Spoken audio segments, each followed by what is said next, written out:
Whitney Emmanuel here. I'm finishing up the series on estate planning documents and strategies. So right now I'm going to be talking to you about trusts. We've already talked about the will, power of attorney, and healthcare directive. The will is specifically for when you die. Power of attorney and healthcare directive is while you are still living. We've got beneficiary designations and titling. Didn't go into great depth as far as the titling and all the different options, but we talked about tenants in common and joint with rights of survivorship.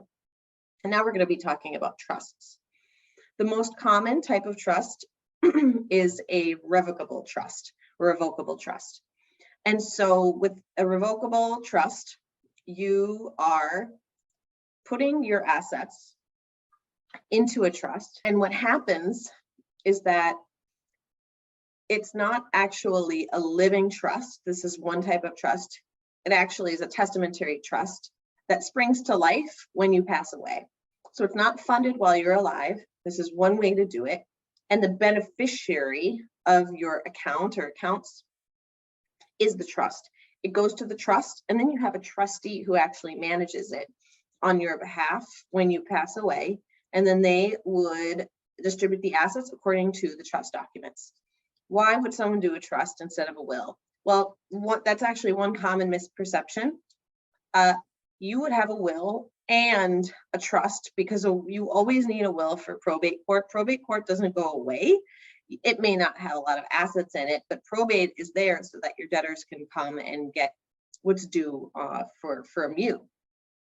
And so probate never goes away. It's just you determine what goes into probate with your estate planning. So you've got the trustee who manages the trust.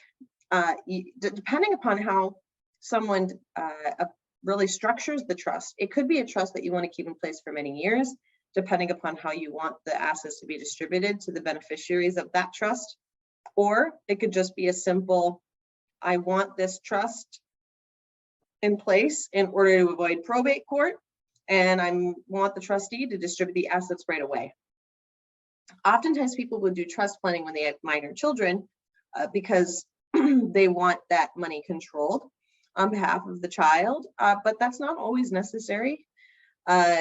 Another thing to consider for a trust would be there's a living trust. And so then what you would actually do is you're the trustee and you fund the assets with the trust right away, or the trust is funded with the assets right away. You actually change the title of the assets while you're still alive. And so that's a living trust rather than a testamentary trust.